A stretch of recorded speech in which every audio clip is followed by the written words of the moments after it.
No matter if you are a poor nobody or a rich popular celebrity, death comes for us all, and we never know when or how it will happen. Sometimes actors pass away during big unfinished projects, and studios are forced to patch up the void that is left behind.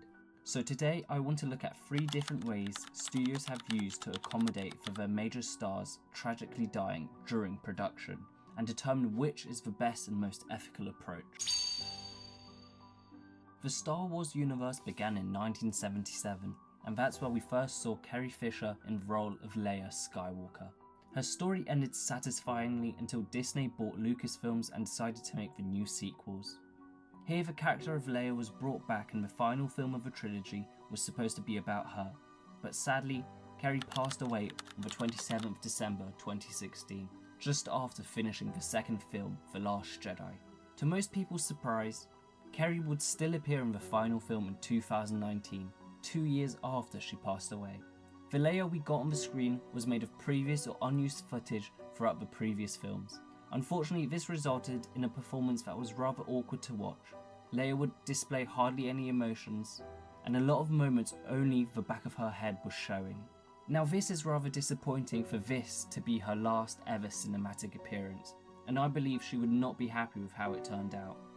I can understand needing to use CGI mid-production if an actor dies, but consciously making the decision to put them in the next film, despite not being here anymore, is rather profit-orientated. I am not a lawyer, but it feels a bit weird for a studio to take a person's image and voice and use it without their permission to advance their future stories. What makes this situation much worse, I believe, is that Carrie's character could have easily been killed off in the previous film. In The Last Jedi, Leia's ship is shot and she gets sucked into the vacuum of space. But in the film, they make her fly back into the ship, where she gets into a coma before waking up later in the film. The studio had a whole year to edit the footage after the tragic news, but instead chose to stick with it despite knowing the future struggles they will have.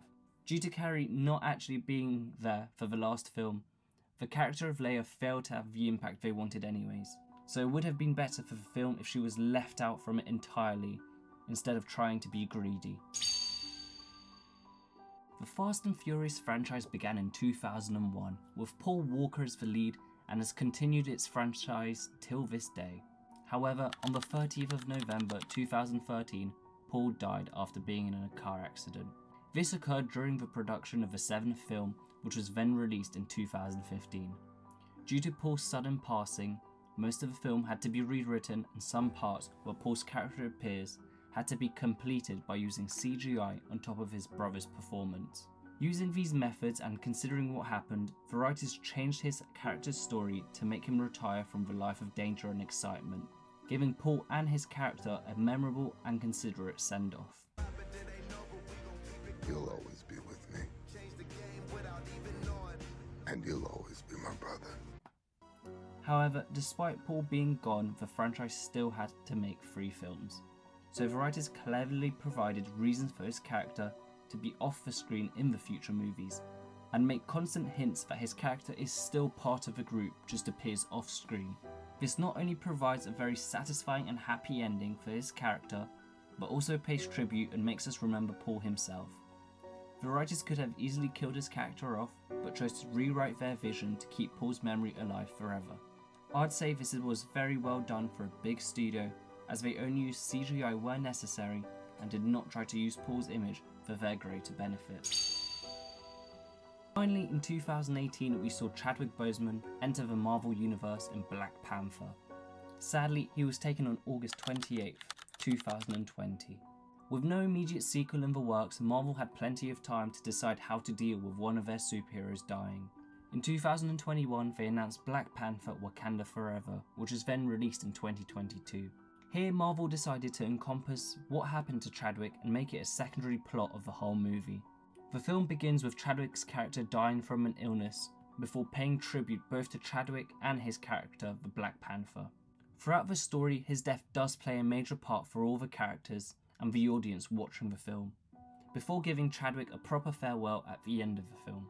Unlike the other 2 examples, the studio here decided to take what happened in real life and add it to the story.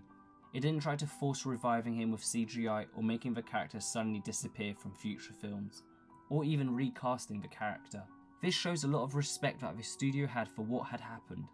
However, despite only using Chadwick's character off-screen, the studio decided to promote the new film on Chadwick's social media. Now, this was not very appreciated from the fans, and it is so mind-blowing that someone thought this was okay to do. You can't make a film showing respect to a person and then go on their platform to promote things for your own gain. So today we looked at 3 different ways studios have used actors who passed away. Which way of handling the situation do you think was best and most ethical?